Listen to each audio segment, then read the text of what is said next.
Hi, everyone. Welcome back to the Israel Connection podcast. I'm Esti Zenati, and my guest today is Yuval David. Yuval David is an Israeli-American award-winning actor, director, filmmaker, and journalist. You may know him from shows such as Madam Secretary and What Would You Do? He is a proud Jewish and LGBT activist advocating for Israel, the Jewish people, LGBT rights, and more. So hi, Yuval. Thank you for joining me today. Thank you for having me. It's been a go day. I just got back home to Washington, D.C. after a massive travel day with delays. I was in Austin, Texas, having 3 speaking engagements there. And after a month of speaking engagements and news appearances, but the speaking engagements were in across Utah and Colorado and New York and California. And I don't even know what time all zone over I'm the in. place.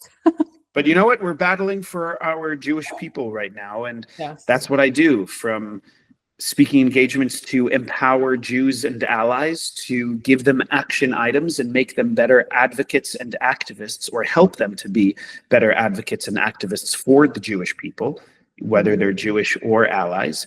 And I also do that on the news. I mean, I'm Yes. a news commentator on air multiple times a week and writing my articles. And this is a time for all of us to be more Jewish. And that's my goal. Yes, it's an important. And I'm drinking a little bit of wine because I've been away from home for so long, and I have Well, a nice wine collection. you deserve it. You earned it. L'chaim. I have water, so here. All right, l'chaim to your water. So, how did you even become? Wait. You didn't sip to the l'chaim. You can't say okay. l'chaim and not take a sip. And now here's a message You're to all right. of the people who say, oh, you can't do a l'chaim to water. You absolutely Yes, you can can. and should, because without water, we have no life. So Exactly. every time you drink water, do a l'chaim for it as well. Maybe not every time, but whenever you feel like it, do a l'chaim. Water is my beverage of choice, I guess. It's I'm not a big alcohol person, but Neither am I, but I really had quite a day. And you earned it, thought, definitely. and as soon as I'm done with this call, I'm actually making a steak dinner. Okay. So I'm getting in the mood with, my good, dark, deep red wine. Well, enjoy that. I am. All right. And I'm enjoying chatting with you. Well, I'm enjoying chatting with you too, and I'm really glad that we got to do it despite your very, very busy schedule. So that's that. Thank you. Thank you. You're an example of a proud Jew who is speaking out, who is doing something for our people, who recognizes what your skill set is and what you're good at doing, and you're doing something about it. This is no longer and can no longer be the era of the weak, silent, apologetic Jew. We need to be unapologetic Jews, proud Jews, outspoken Jews, and action-taking Jews. And that's who you are, and that's why I'm glad to be here. Yeah, and I'm also Israeli, so it's an extra, Yeah, but you get it. But you've lived in the States for a while, no? I've lived in the States for almost 14 years, but my entire family is in Israel. I lived most of my life in Israel. I served in the IDF. I did, all the stuff. So, I'm an Israeli through and through. Yeah. And, so you understand the concept of ma lasot lasot, what to do, you do. Yeah. We cannot wait for somebody else to do something for us. Right. We need to do it. And tomorrow I have meetings on Capitol Hill with Republican and Democrats, Congress people, advocating for the Jewish people, advocating for Israel, and advocating to openly battle Islamist anti-Jewish racism, the anti-Semitism that's coming from Islamist and Islamist supporting groups. Yeah. And to embolden our own leaders to do a better job. And then in 4 days, I'm going to be in Israel doing the same thing, but for Knesset members to help us here at the Jews of America who are underserved by the state of Israel. Yeah, it's there's a lot going on for sure, and there's a lot that our politicians here in the U.S. and Israel and all around the world have to do, and a lot of them seem to, kind of leave it in the back a little bit when it comes to Jews, which is a shame. But this is another bridge we need to cross, another thing we need to go through. And that's why I always wear. I don't know if you can see in this camera Yeah. angle. There you go. I have to Yeah. lift up a little bit. I mean, of course, to wear the medallion, we have to, because ultimately this war will not end until all of our hostages are back home, and hopefully as many will come back home alive as possible. But you know what? Frida Rothman, the Jewish jeweler, another person who looked at what is she good at. She's a brilliant jeweler, and she's been making, oh my God, can you see it? Oh, yes, I can see it. Yeah. Am Yisrael Chai. Oh, I love it. And with the little Magen David, she's amazing. Find her. And then another cool one is the rockets into roses, where they took Hamas and Hezbollah rockets and turned them into symbols of Jewish identity. What else am I wearing? I don't even know. I wear so many necklaces all the time. And this one, actually, I love as well is, can I get closer? Megameria. It's an Ethiopian Israeli jewelry company. And they create beautiful designs. That's amazing. You know what? Yeah, I have my the dog tag, and I have the Shema Israel, and I have my Star of David ring. Amazing. But where did you get it? Who designed your Star of David ring? And don't say Amazon. Well, Etsy. Are you going to say Amazon? No, I got it from Etsy, from Jewish designers on Etsy. All right. Yes. So let this be a plug, and hopefully, you'll keep this part of our conversation when you post this, to plug these different jewelers who are helping us wear our identity, not just with pride, but with fabulousness. We need to be fabulous Jews who celebrate with jewelry, with fashion, with our personalities, with every element of who we are, to be demonstratively Jewish. So these pieces, actually, each one was sent to me, which is also awesome. So I should plug them just because they sent it to me. Like Frida Rothman, Rockets into Roses, Megameria sent items to me saying, Yuval, we appreciate what you do. Here's a gift from us. Thank you. And I'm like, oh my God, thank you for sending this to me. I'll absolutely wear it. I need to do these plugs all the time. They deserve it. And hey, if anybody wants to send me anything, please. Yes. So make sure you tag them in this, because they create beautiful stuff. And you know what? Beyond just giving them a promotional plug in this conversation, for me, it means supporting Jewish businesses, supporting Israeli businesses, and supporting Jews and Israeli creators. God, I'm around social media professionals all the time who usually are referred to as influencers. And I get it.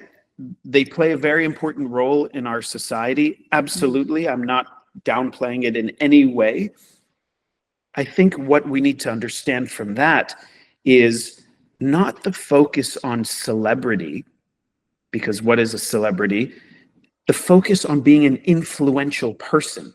Somebody who's doing something and creating something for our people, for our initiatives, for our causes, and to represent our people, initiatives, and causes. So that's what this jewelry means to me. That's what your amazing podcast means to me. And that's what the people who are being better Jews and better allies to the Jewish people mean to me. We're all in this together. Yes, we are. So let's get down to the questions. I have a few questions for you. I might have questions for you, and I might have answers. Go for it. Yeah. But I also might have a few different answers. All right, let's see. So how did you even start?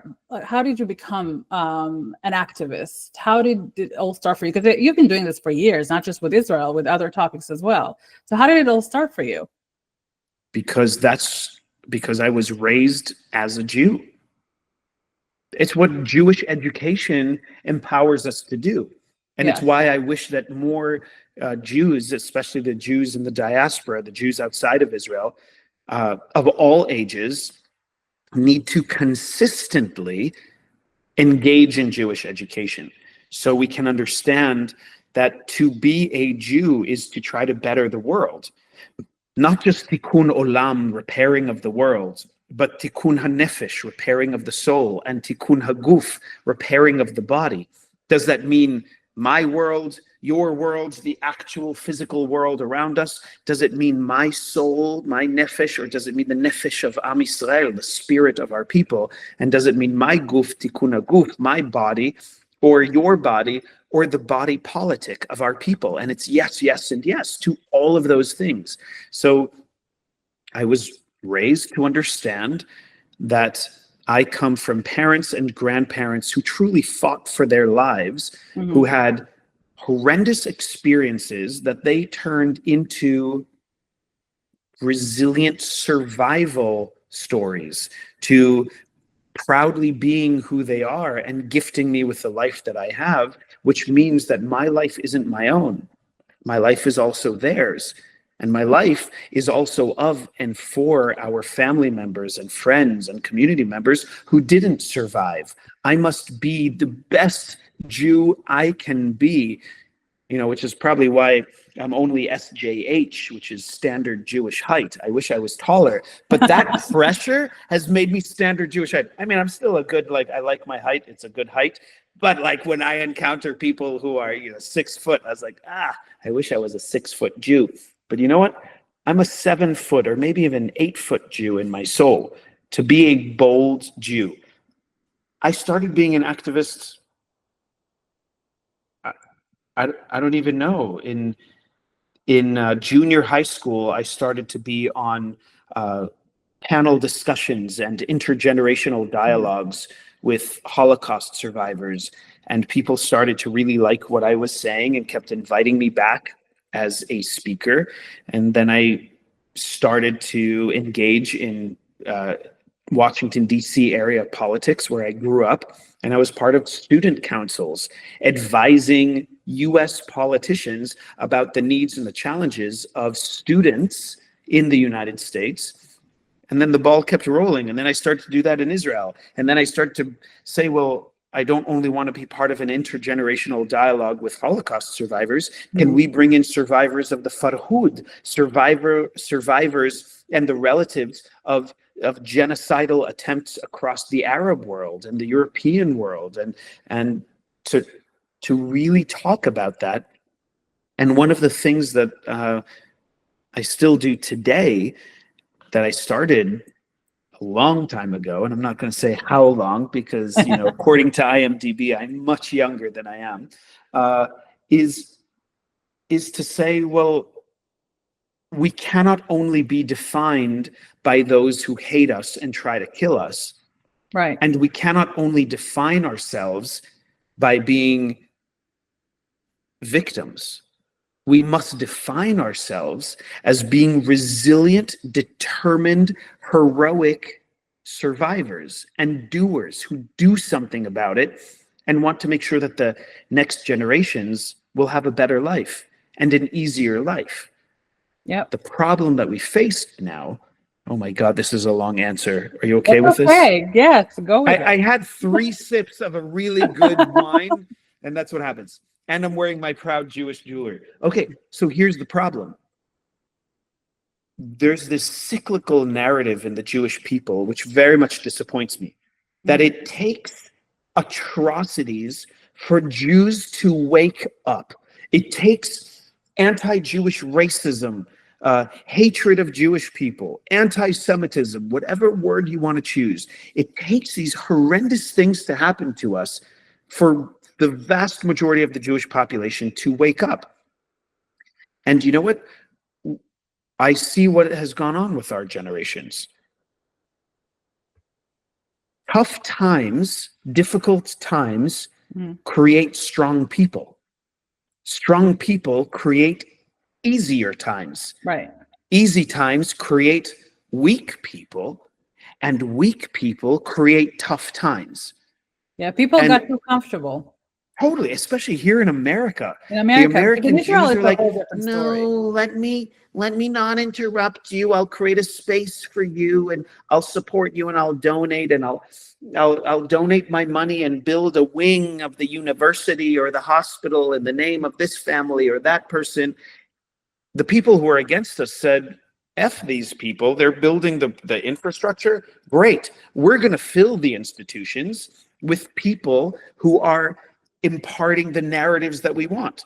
Right. That's why we're losing this war. That's why we see what the Qatari Foundation has done when they said to these elite universities that they're going to donate billions of dollars. They said, well, if you're going to accept our billions of dollars of donations, you need to put these specific professors in these specific departments, further and expand the Middle East studies departments, and also provide scholarships, full scholarships to a specific number of students of our choice.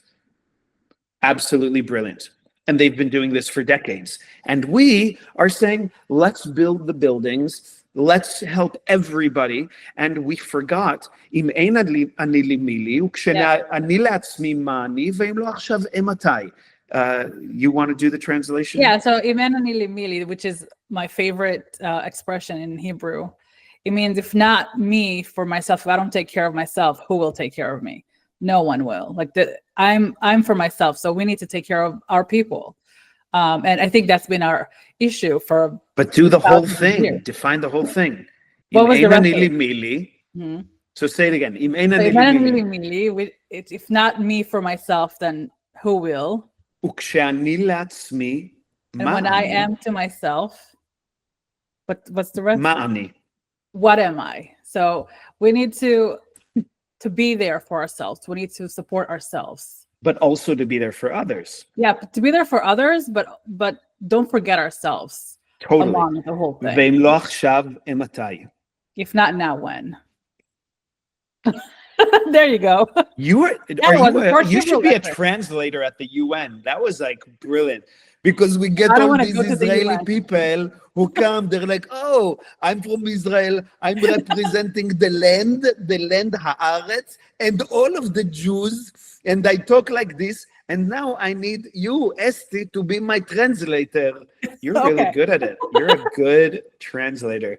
Thank you. L'chaim to that. L'chaim with the water. You have to sip it this time. I did. So let's continue with our questions. So, the rise of anti-Semitism, of course, in the past year and a half, and the rise in anti-Israel sentiment from marginalized group, especially the LGBTQ world, and how has it impacted you personally? And I know you've been through some rough incidents, going through the parade and being attacked at the parade. So what can you tell us about that? Well, I don't say that anti-Semitism is rising. I say that it's already risen. It's risen, right? But now the people who are only combating anti-Jewish hatred now, you know what? You're too late. We needed you a long time ago. Yes. Because what we're seeing on the college campuses and what we're seeing in the civil rights, social justice, and human rights movements didn't only start on October 7th. Right. There's been a groundswell of this happening for years, for decades. Yep. And I've been waving the red flag about this, meeting with different organizational leaders in the United States, where, by the way, there are something like 10,604 Jewish organizations in America, which means that there's one Jewish organization for every 780 American Jews. And many of these organizations aren't collaborating enough. And so when I started to encounter within my own LGBTQIA plus community, which truly I consider a movement and not a community, when I started to see rabid anti-Semitism masked as anti-Israel and anti-Zionist belief, I went to the American Jewish organizations for help. And I didn't receive enough help. Sometimes I didn't receive any help. Sometimes I was ignored. And sometimes they said, no, look at what we did with BDS. We spoke about BDS so much and they grew. And I said, that's narcissism.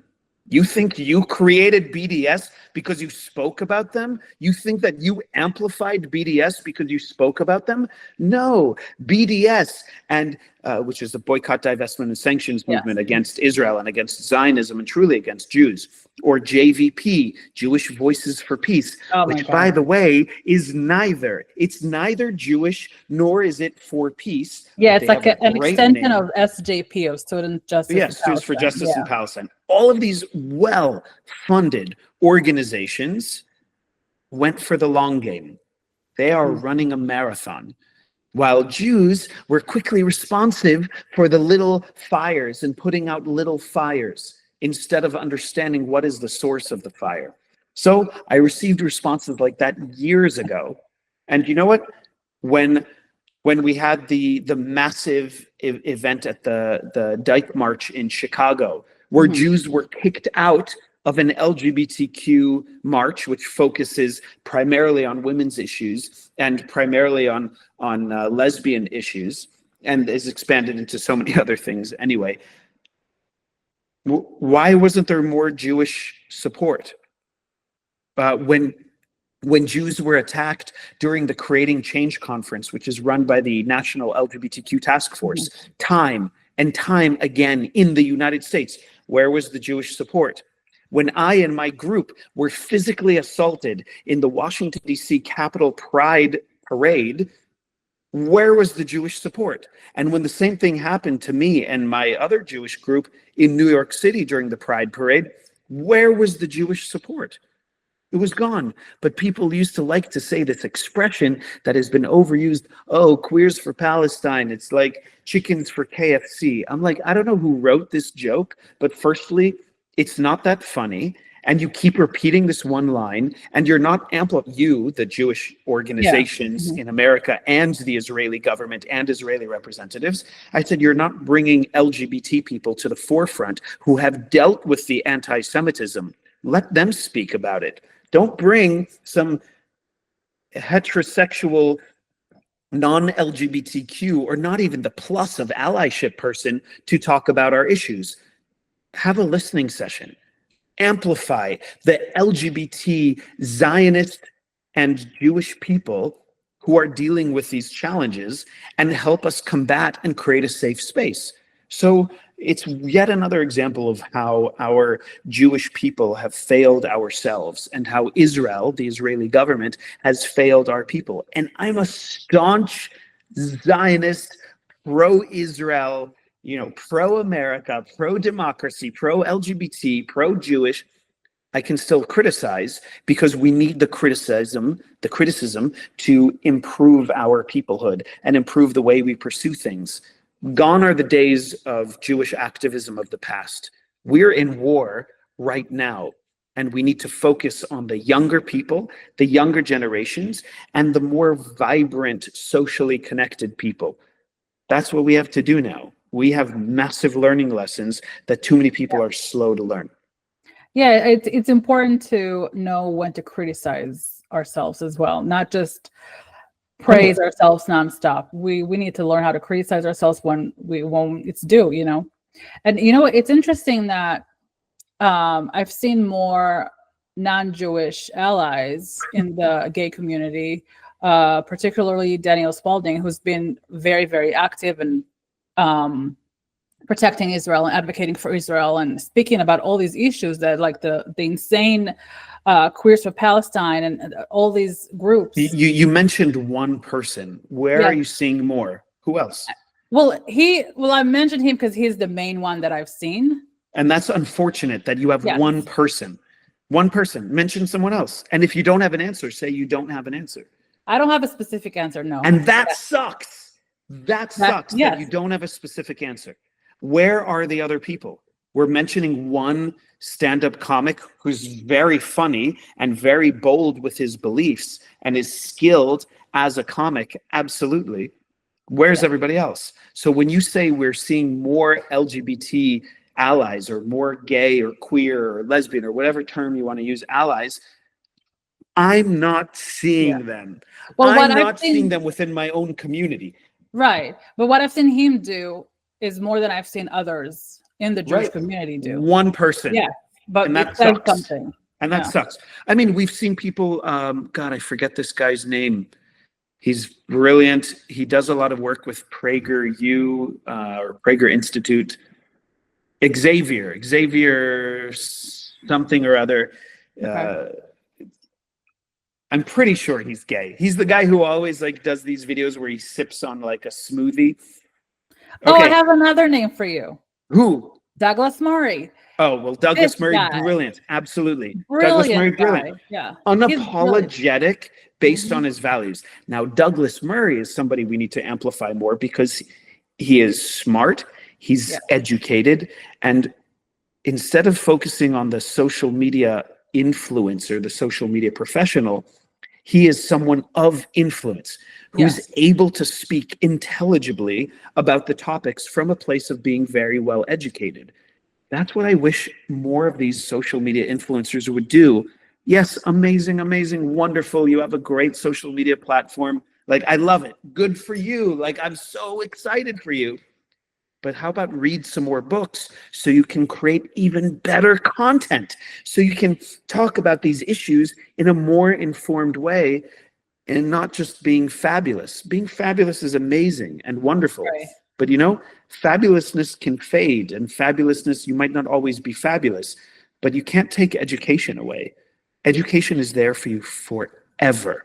So all of your audience who pay attention to the Israel Connection podcast, please focus on Jewish education for people of all ages consistently. Yeah. And yeah, and Douglas Murray is I love brilliant journalist. Like he knows what he's talking about 100%. And his people partner is also brilliant. Michael Lucas, or Andre is his real name, but his stage name is Michael Lucas. Brilliant, bold, very smart, and very dedicated, proud Jewish, Russian, American, Israeli. And you know what?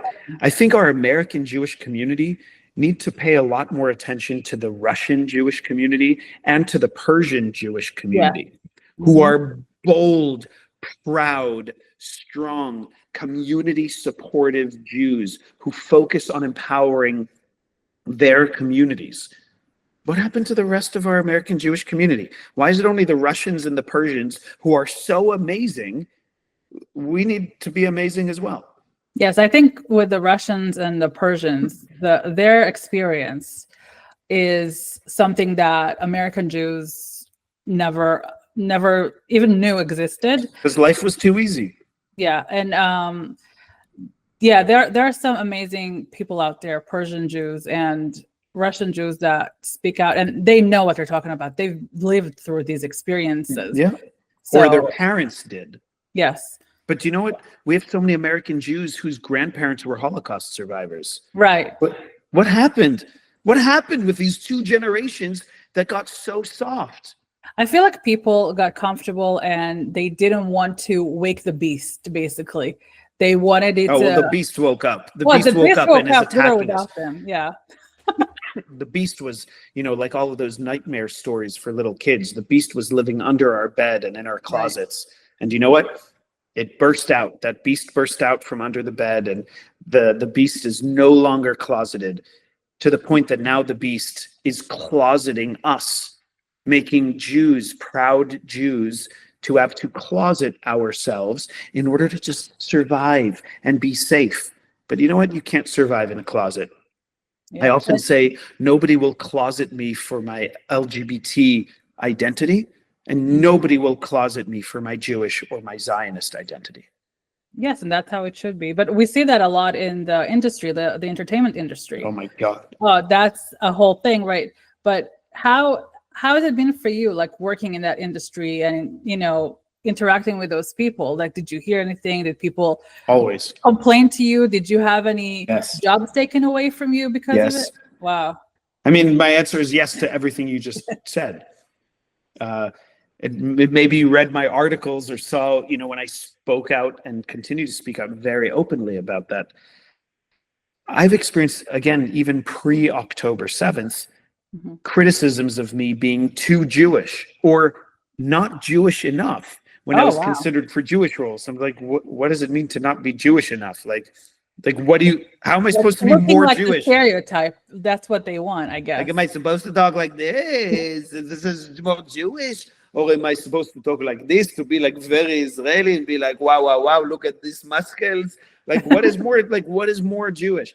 Anyway, so not Jewish enough or too Jewish, I hear and have heard a lot.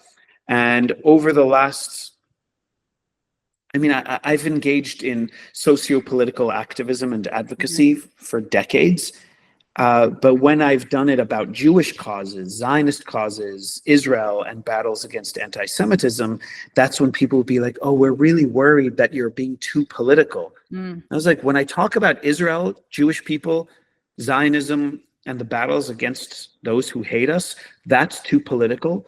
But when I speak about Democrats and Republicans, that's not too political. And when I speak about LGBTQ, the movement and our political strength and might, failures and successes, that's not too political. Like, how is the Jewish stuff too political? Yeah, And it's by the all of a way, I sudden. received some of those messages from Jews in Hollywood. So that says a lot about Yeah. our failing Jewish community. Yeah, it seems like everybody is now so scared of what is the elite going to say? What are these people going to say? Or We are the elite. We need to be our own elite. You know what?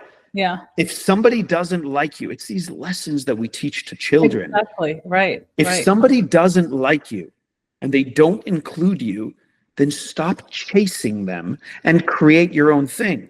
Create Right. your own thing. Why would you Create want to your own work with them community. anyway? And you know what? Look, I understand the challenges of being an actor and a filmmaker and a director, of being a creative with an artistic mindset within an industry, within a business. Most of the people in the entertainment industry are poor. They don't have a lot of money. Right. They don't make a lot of money. They have to have second jobs and third jobs. Most people in the entertainment industry are not celebrities and will never be. So, do we have to say to all of these people who aren't as successful as their dreams are, hey, make your own project, make your own production, live and create what you want to do, because nobody's going to reach their hand out and say, oh, wow, Esti, everything you're doing is amazing. Here's $10 million every year to make a film. You know what? I hope that happens for you. And it might. It might. It would be amazing. I hope it happens for me too. But it's like, that's not the reality. Right. So we have encountered within the entertainment industry, which includes television, film, and theater, people who have gone on the anti-Israel, anti-Zionist, anti-Jewish, pro-Palestinian, pro-Islamist movement bandwagon because it's cooler. And they're trying to gain more audiences by jumping on whatever socio-political movement bandwagon when they don't really know what they're talking about. Right. And when I deal with these people, and I deal with them a lot, and when I speak as a workshop leader and an advisor, because I advise 43 different organizations now, governmental and non-governmental. When I deal with entertainment and media industry organizations, companies, and individuals, I say we need to focus on our values, and we need to empower other people to focus on their values. Then make your decision who you support and who you don't. Yeah. For example, I support women's rights, LGBTQ rights, freedom of religion, equal access to education, health care for all. I believe that everybody should be able to run for office in government, and everybody should be able to protest government and government officials. That's a pretty low bar for me. And I support any government, any group, any organization, and any movement that supports those things. You know who doesn't support those things that I rattled off? Hamas, Hezbollah, Palestinian Islamic Jihad, the Palestinian Authority, ISIS, Iraq, Qatar.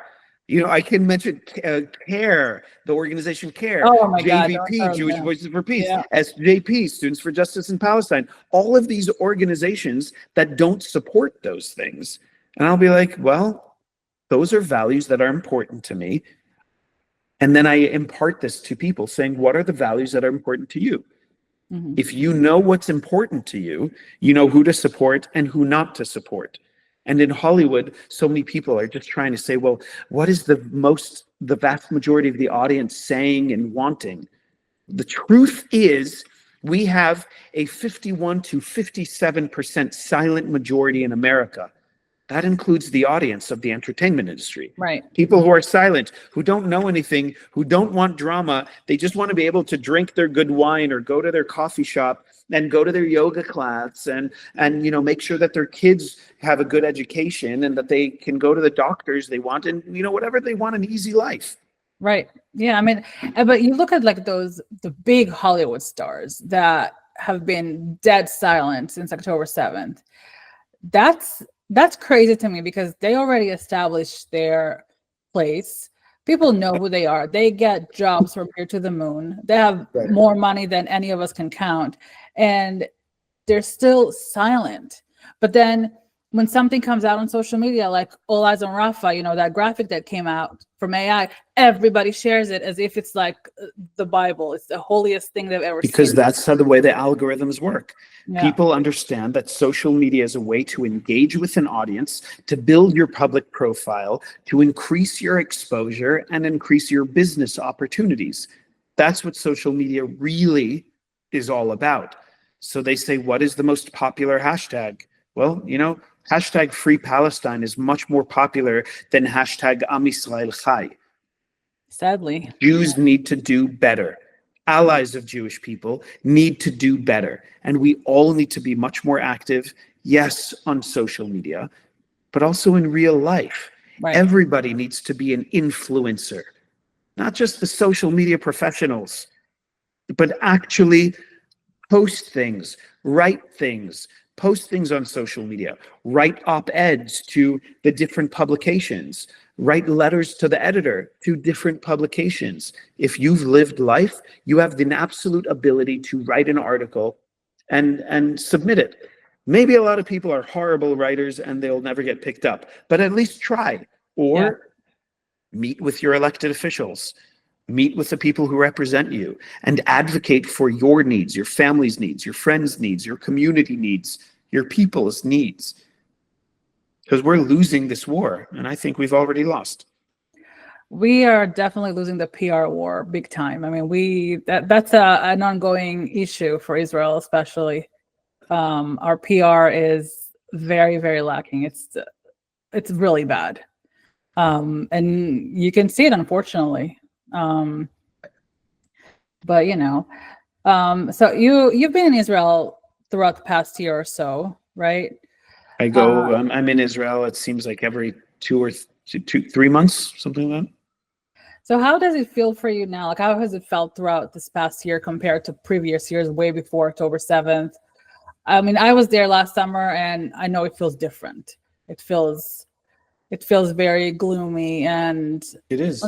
Yeah, like on one hand, people still go to work, go out, do their things, but it's very gloomy and it's very sad.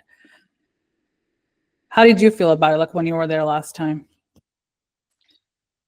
We're facing and dealing with an era of collective trauma, of collective grief, despair, desperation, stress, and anxiety, which has also, by the way, caused an elevated increase in the amount of people not just being diagnosed with depression and anxiety disorders and PTSD, post-traumatic stress disorder, but also an elevated increase in suicides and suicidal attempts. We're seeing that in Israel, and we're also seeing that amongst the Jewish community internationally. Oh, we're facing a time of deep mental health crises. We need to do better. There are organizations like Natal, Natal, or ELEM, ELEM, both Israeli-based organizations that focus on trauma therapy, that focus on providing mental health and other types of support for people in crisis, in need. Or there's another organization called Iran, Iran, which is a call center, which my mother, volunteers for. There are all of these different organizations that are helping people in need, because we have a vast need for this. And there are a lot of people, because of the way mental health is treated throughout our societies across the world, there are a lot of people who are afraid to ask for help, or a lot of people who are afraid to just acknowledge that they're dealing with not just PTSD, post-traumatic stress disorder, but what I call CTSD, current traumatic stress disorder. We're dealing with current traumas. So in Israel, trauma. Yeah, it's still, we're living in it. Yeah. We're seeing Israelis, yes, they're still going to work, and they still have their families, and they still have to pay their taxes, and they still have to buy their groceries, and they still want to go to the gym, and they still want to do whatever it is that they're doing. But you know what? There's a war on so many different fronts that Israelis are dealing with, and there is a darkness there. There is a despair. There is an idea of, what are we fighting for when we're fighting to release hostages who are being held, but in exchange, in this ransom exchange for releasing Israeli and foreign national hostages, Israel is releasing many hundreds of terrorists. Yeah. And Israelis are saying, like, and I know Israelis who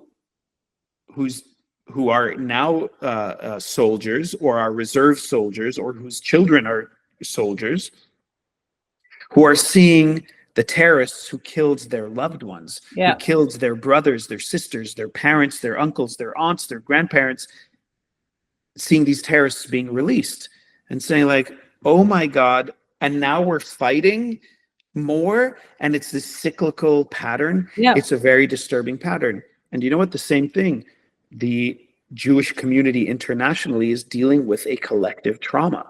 Our stress is so intense, and the way to deal with it is by acknowledging the stress, by acknowledging the trauma, by acknowledging the depression, and saying, I'm not going to live as a victim. I'm going to recognize that I have all of this pressure that's weighing me down. But I also have a choice to keep pushing up through the pressure, to try to keep moving forward, because I want to live the best life I can. And you know what? Life sucks. Life really sucks. Yeah. But life is also great. And life is also beautiful. But we have to make those choices to do it. We will never reach the beauty and the happiness and the delight in life if we don't acknowledge the traumas, the stress, the depressions, the hardships, the challenges. And that's what we're experiencing. And that's my very long-winded answer to your question. Yeah. And I read an article the other day on Ynet, which is the Israeli, news. They said that there is right now, because of everything that's going on with all the mental health, the PTSD, the CTSD, like you call it, like everything, there's a huge shortage of mental health workers. There is. And people have to pay private mental health workers, which is thousands of shekels. It's a lot of money, and a lot of people cannot afford that. Just to get the help they need. People have been waiting. People that survived the Nova said that have been waiting for months to get something, just for an evaluation, not even like a whole treatment plan, just one evaluation. And it's just impossible to get right now. So that's another crazy thing that we need to think about. And I think for the years to come, we're going to see more and more things happening revolving around mental health in Israel. Yeah. Yeah. So let's finish up a little bit on a lighter note. So I have a little segment called Favorite Israeli Thing. So I'm going to ask you little questions about that. Who is your favorite Israeli filmmaker? Me. You? Why not? Yeah, I mean, I was why going to say not? someone else. But you know what? Before I say someone else, I actually had a challenging conversation with a group yesterday as part of one of my speaking engagements. And I was talking about how we need to celebrate ourselves a lot more and do so boldly. So I'm going to stick to that answer, even though I was going to say somebody else. So But who now are you I'm going going to to say? stick Who's to the that. No, second no, no, no, favorite? no, no. I'm not going to say All right. me. I'm a Okay. filmmaker, Yeah. You're right. and I love the process. I love being a storyteller.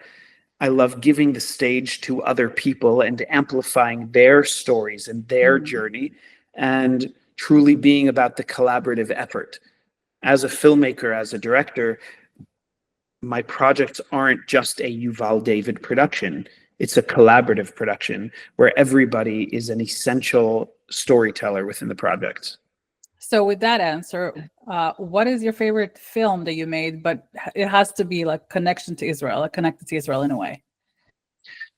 I did a documentary series with the Jewish National Fund all about water recycling and how incredible Israel is with its water management, Mm. which is from desalinization to Yeah. water recycling and repurposing. By the way, if you're ever in Israel and you see purple pipes all around Israel, that's recycled wastewater. Israel recycles something like 98% of its wastewater. I mean, what goes down the sink and down the toilet. Yeah. Honestly, it recycles that, cleans it, purifies it, and uses it for agriculture. That's what the purple pipes are.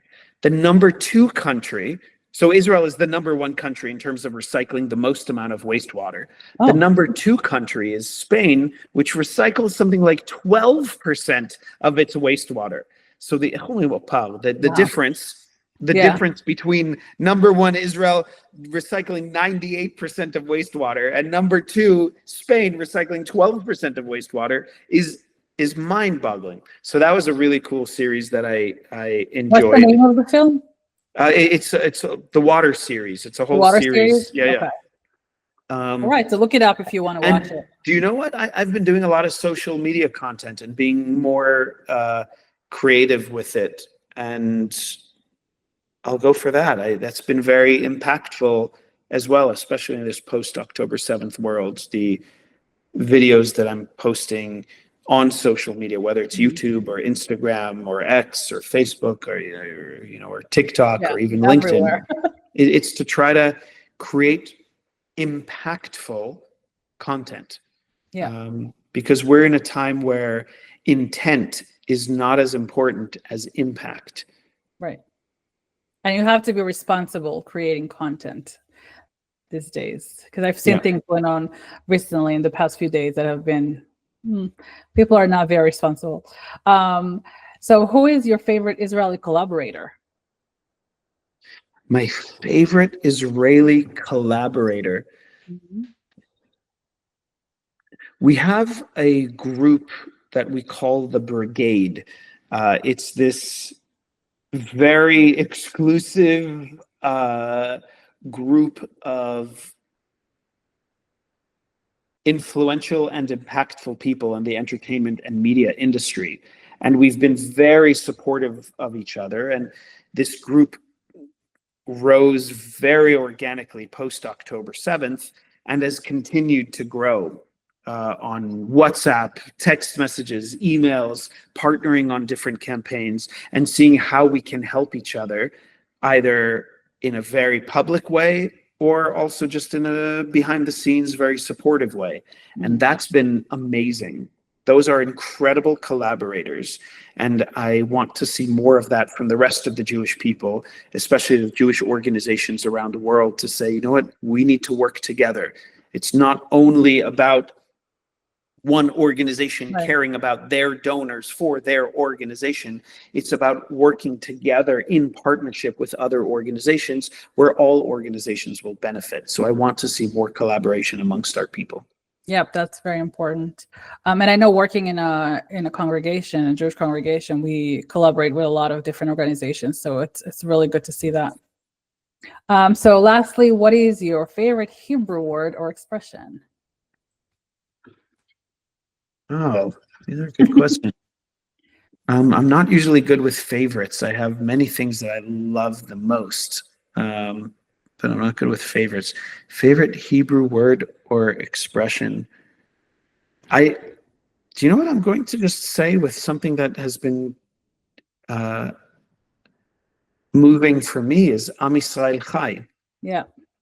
I'm a big skier. I love double black diamond adventure skiing, jumping off of cliffs into like really challenging runs. Like I love it.